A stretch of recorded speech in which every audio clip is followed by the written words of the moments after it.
The Hall of Stars was never silent. Even when no one spoke, the walls hummed with energy lines, data streams, and distant fleet signals.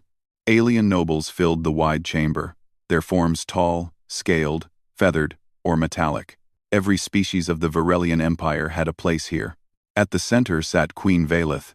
She was powerful, calm, and feared across many systems. Her people believed strength was the highest law. Not words, not emotion. Strength. Beside her throne stood a single human. His name was Elias Mercer. He did not wear armor. He did not glow with energy fields or carry weapons. His clothes were plain, dark, and practical.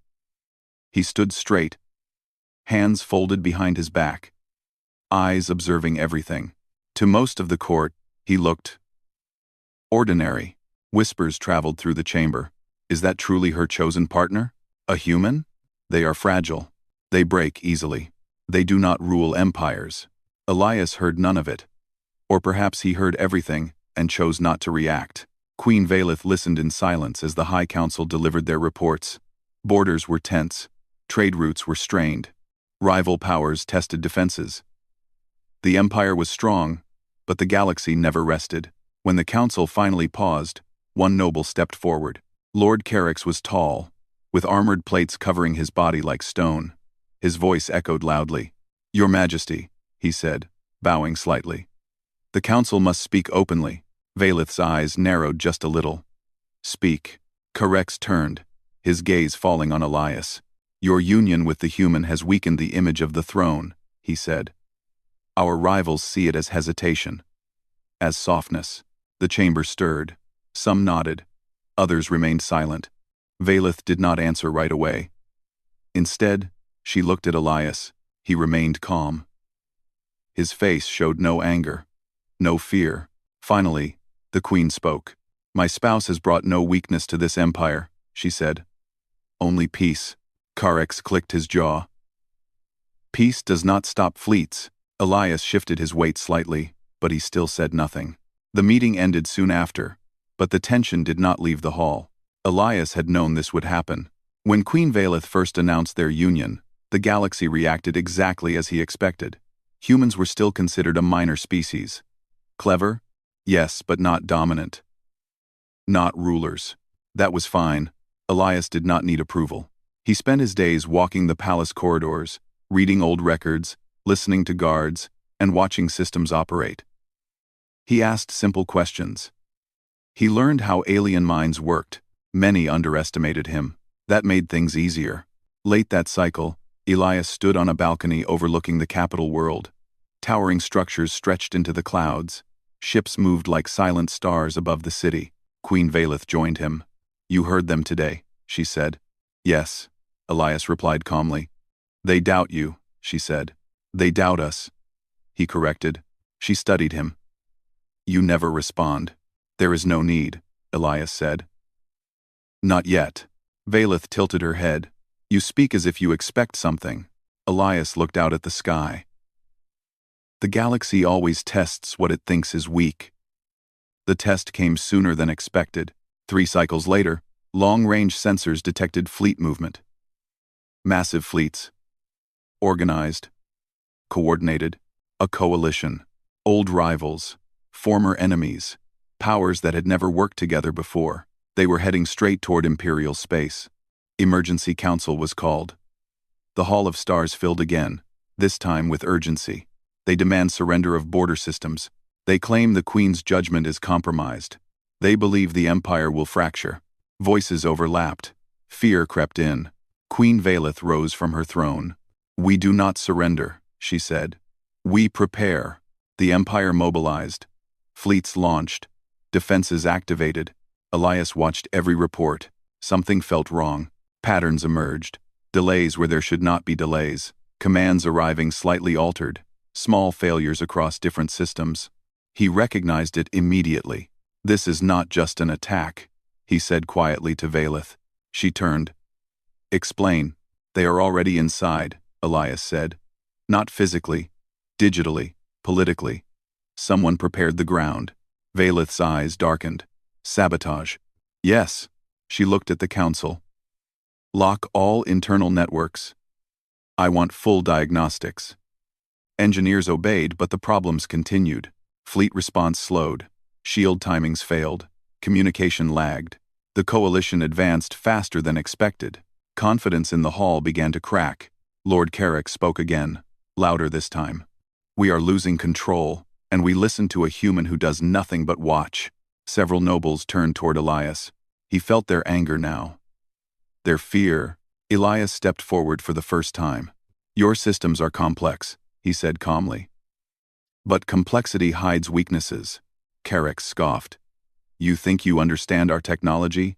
I think, Elias replied, that you built it to impress each other, not to survive betrayal. Silence followed. Queen Valeth raised a hand. Let him speak. Elias nodded once. The coalition is using your own systems against you, he continued. They planted long-term logic traps. Not weapons. Instructions. Very old instructions. An engineer blinked. That is impossible. Our systems are isolated. Elias looked at him. Nothing is ever truly isolated. Valeth studied Elias closely. How do you know this? Elias hesitated for a fraction of a second. Because humans learned that lesson the hard way. As the battle approached, the first clash occurred near the outer defense ring. Imperial ships fought bravely. But something was wrong. Formations broke. Commands delayed. Losses mounted. In the command chamber, panic spread. Queen Valeth clenched her claws. Give me options, she demanded. None came. All eyes slowly turned toward Elias. He felt the weight of that moment. This was earlier than he planned. But waiting longer would cost lives. Your Majesty, he said quietly. I can help. Carrick snapped. You already failed us. Elias did not look at him. Valeth raised her hand again. What do you need? Access, Elias said. Full access. Fleet coordination. Defense grids. The chamber erupted. A human controlling Imperial systems? This is madness. Valeth stood. I trust him, she said. The room fell silent. She turned to Elias. Do what you must. Elias stepped to the central console. Ancient alien symbols glowed across the surface. He placed his hands on it. For a moment, nothing happened. Then the system reacted. Layers unfolded. Hidden channels appeared. Dormant routines activated. Engineers stared in disbelief. How does he know these commands? Elias spoke softly, almost to himself. Because we planned for empires like yours long before we ever met you. Fleet maps shifted. Imperial ships realigned. Defense grids corrected themselves. The coalition hesitated for the first time. Queen Valeth watched the human beside her, not as a spouse, but as something else entirely. Not ordinary, not weak. Something hidden, something patient, something human. As the first successful counterstrike hit enemy lines, the galaxy took its first step toward a truth it had long ignored. And Elias Mercer finally lifted his eyes from the console. This is only the beginning, he said. Queen Valeth watched him closely. The human's hands moved across the control surface, activating layers of systems that many Imperial engineers did not even know existed. Old protocols woke from deep silence. Defense grids that had never been tested aligned with perfect timing. For the first time since the coalition attack began, the Empire was not reacting. It was thinking. Outside, in the black space beyond the capital system, the first signs of change appeared. Imperial ships stopped breaking formation. Shields synchronized. Weapon timing corrected itself. Enemy fleets hesitated. They had expected confusion. They had planned for fear. They did not plan for adaptation. Lord Carrick stood near the edge of the chamber, his armored hands clenched. He watched enemy formations on the display begin to falter. This should not be happening, he muttered. An engineer beside him spoke in disbelief. He is not just correcting errors, he is predicting them. Carrick's gaze hardened.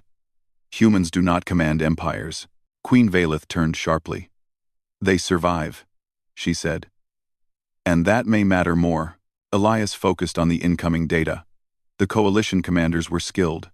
They changed tactics quickly, probing for weaknesses, testing reactions. But Elias had seen this before. Long ago, Humanity had faced threats it could not overpower. It learned to endure, to plan far ahead, to build systems that learned faster than their enemies. The Imperial network was powerful, but it had been built for stability, not deception. Elias filled that gap. He rerouted fleet commands through adaptive logic paths. He simplified decision chains. He removed layers of ceremonial delay that slowed response time. Every change made the Empire more human, not stronger by size, stronger by speed and clarity. The Coalition noticed. In a distant command vessel, alien leaders exchanged sharp signals. Their attack was stalling. Losses were rising faster than expected. How are they adapting so quickly? Who is directing them? They were not supposed to recover internal control. Fear entered their calculations. Back in the Hall of Stars, Queen Valeth approached Elias. "You prepared for this," she said quietly. "Yes," Elias replied. "Before you came here? Before I ever met you." She studied his face. "Then why did you never speak?" Elias paused. "Because power shown too early invites the wrong kind of attention." Valeth nodded slowly. She understood that truth well. The battle intensified. The Coalition shifted strategy. Instead of pressing the outer defenses, they launched precision strikes aimed at command nodes and energy hubs. The Empire's newly stabilized systems strained under the pressure. Alarms flared. Multiple critical points under attack. Energy flow destabilizing. Elias frowned slightly. This was the moment he feared. "They are done testing," he said. "Now they want to end it." Queen Valeth straightened. "Then we meet them." Elias looked at her. "We need time." She nodded once. "You will have it." She turned to the chamber. "All fleets hold the line. No retreat. Buy us time." Acknowledgements echoed through the hall. As the fighting raged, something else stirred inside the Empire. Hidden agents revealed themselves. Systems sabotaged from within, activated fully.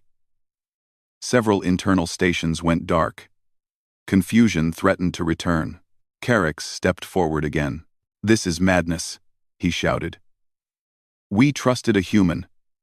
And now our own systems collapse." Elias turned to him calmly. "This collapse began long before I touched your network," he said. Carrick opened his mouth to respond, but the floor shook as another alert sounded. A primary defense relay had failed. If it stayed down, the capital world itself would be exposed. Silence fell. Queen Valeth looked at the display, then at Elias. "Can you fix it?" Elias stared at the data. "Yes," he said, "but not remotely." Eyes widened. "You must be joking," an engineer said. "That station is under direct attack." Elias nodded. "Which is why I have to go." The chamber erupted. "You cannot send him. He is the Queen's spouse. He is human." Queen Valeth raised her hand. Silence returned. She walked to Elias and stood before him. "This is not an order," she said. "It is a question. Are you willing?" Elias met her eyes. "I have always been willing," he said. She placed a clawed hand on his shoulder. "Then return." "I will," Elias replied. A small transport launched from the capital, slipping through chaotic space. Explosions flashed in the distance. Imperial and Coalition ships clashed in violent patterns of light. Inside the transport, Elias sat alone. He connected a thin interface band around his wrist. Data began flowing directly into his vision. Imperial systems, defense schematics, enemy vectors. His breathing slowed. This was familiar, not the setting but the pressure. Humanity had learned long ago that survival often depended on individuals making impossible choices. Elias docked with the damaged station under heavy fire. Automated defenses barely held. He moved through dark corridors, sparks flying from broken panels. He reached the core control chamber and linked directly into the system. The sabotage was deep, elegant, alien logic twisted into self-destruction. Elias smiled faintly. "You made it complex," he whispered. "That was your mistake." He stripped it down, removed layers, rebuilt pathways with human simplicity. The station shuddered, then stabilized. Energy surged. The capital shields strengthened. In space, Coalition weapons slammed uselessly against renewed defenses. Back in the Hall of Stars, cheers erupted. "It's holding," Defense relay restored. Queen Valeth exhaled slowly. Karek stared at the display, stunned. He went alone, he muttered. Into fire. An older counselor spoke quietly. Perhaps we misunderstood what strength looks like. The coalition commanders panicked. Their advantage was gone. Their sabotage exposed. Their losses unacceptable. One voice rose above the rest. Then we end this now. A final command was issued. Something ancient awakened. Sensors across Imperial space screamed warnings. What is that? Energy readings off scale. Elias felt it from the station. His interface flared red. He recognized the pattern immediately. A system killer weapon. Not meant to conquer. Meant to erase. Elias opened a channel to the capital. Your Majesty, he said calmly, though his heart raced. They are preparing a final strike. Queen Valeth's voice came through, steady but grim. Can we stop it? Elias looked at the data. He saw no easy answer. Yes, he said slowly, but not without cost. Silence followed.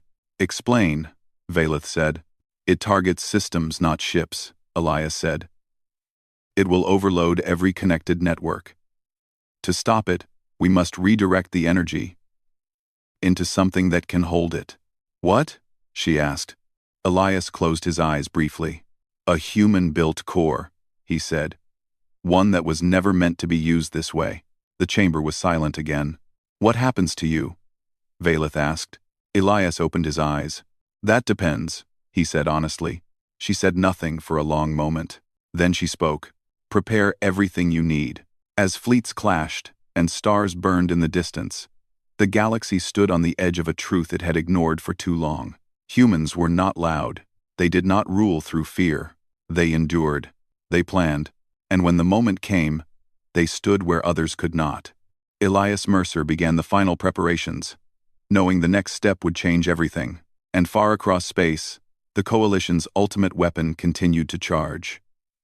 Across Imperial space, sensors screamed as the Coalition's final weapon continued to charge. Energy gathered in impossible amounts, bending data readings and overwhelming prediction models.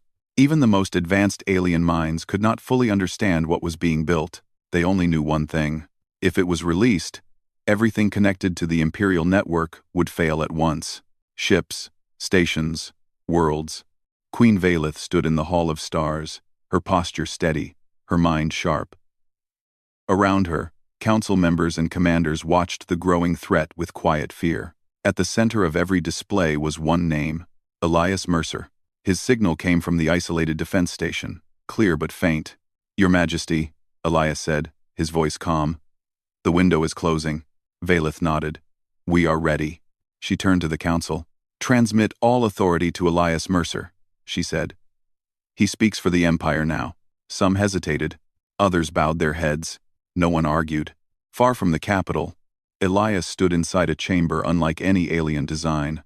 It was human, old, simple, strong. The core before him was built generations ago, long before humans reached the wider galaxy. It was never meant to power cities or weapons. It was designed for one purpose only: containment. Human engineers had created it during a time when humanity faced threats it could not defeat. Instead of trying to destroy those threats, they learned to endure them, to hold the impossible. Elias placed his hand on the core housing. It's been a long time, he whispered. The system recognized him. Lights came alive. Back in the Hall of Stars, Queen Valeth watched the displays change. Human symbols appeared alongside alien ones. Data pathways shifted. Energy flow redirected. Engineers stared in disbelief. This structure, it absorbs overload instead of resisting it. It doesn't fight the energy. It accepts it. Valeth understood. That was humanity's secret. Not dominance. Acceptance, followed by control. The Coalition commanders realized too late that something was wrong. Their weapon fired. A wave of destructive energy surged toward Imperial space, faster than any fleet. Elias activated the core. Every Imperial system rerouted through the human-built structure. The energy hit. Space trembled.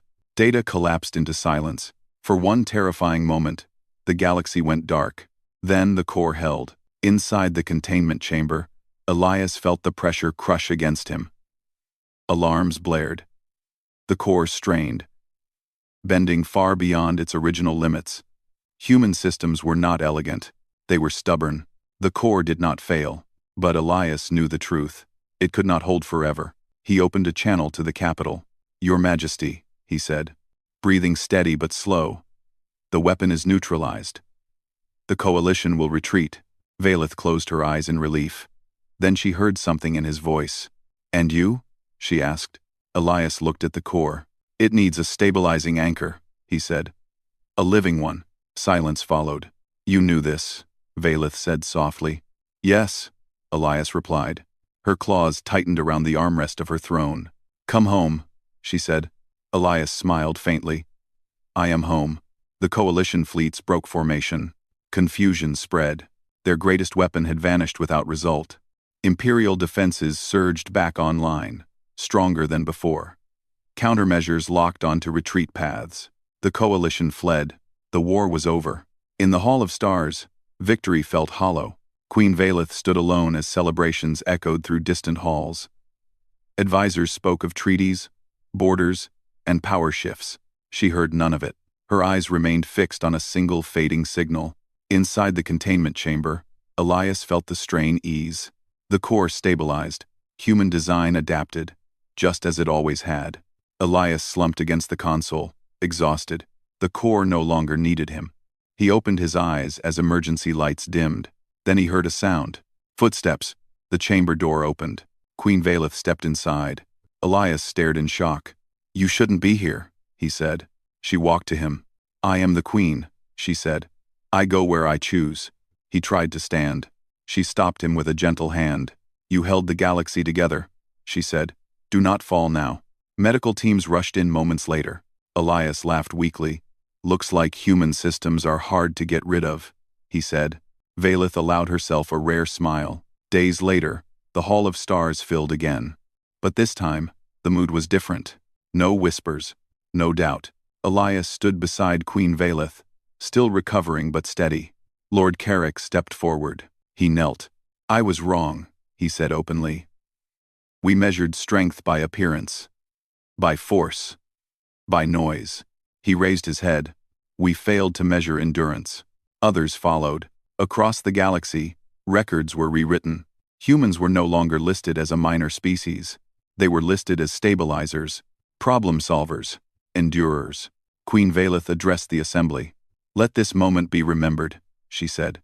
"Not as the day an empire nearly fell, but as the day the galaxy learned a deeper truth." She placed her hand on Elias's shoulder. "Strength is not always loud. Power is not always visible. Some forces hold the universe together without ever seeking control." She looked at Elias. "And some partners are chosen not for what they appear to be, but for what they endure." Later, on the same balcony where everything began, Elias and Valeth stood together. Stars stretched endlessly before them. "The galaxy sees you differently now," Valeth said. Elias shrugged lightly. "That was never the goal." She studied him. "Then what was?" He thought for a moment. "To make sure there would still be a galaxy to see." She nodded. "Cosmic grit," she said. Elias smiled. "That's what humans call it." Far beyond imperial space, stories spread. Of a quiet human. Of a queen who trusted him. Of a species that never shouted but never broke. And across the stars, one lesson echoed again and again. Never mistake ordinary for weak. Never mistake silence for surrender. Never underestimate humanity.